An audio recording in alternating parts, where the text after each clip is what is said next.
साँच्चै भन्नु यो इलेक्सन अहिले नेपालमा यति धेरै इम्पोर्टेन्ट किन भयो? यति वर्षदेखि मान्छेले भोट गरे तर केही फाइदा भएन। यिनी पार्टीहरूले आपसमा मिलेर कहिले ऊ पिएम बन्ने कहिले ऊ पिएम बन्ने, म्युजिकल चेयर चाहिँ पिएमको कुर्सीलाई बाँडी बाँडी यिनले बसे त्यसमा होइन। करप्सन एकदम हाई भयो, डेभलपमेन्ट के भएन, युथभरि सबै विदेश जान लाग्यो।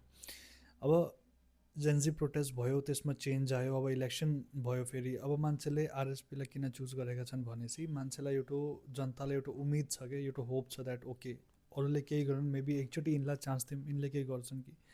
बालेन शाहले पहिला पनि काठमाडौँमा काम गर्नु भएको, उसले गर्दा पनि एउटा मान्छेलाई भरोसा छ मेबी बालेन आए चाहिँ केही हुन्छ भन्ने।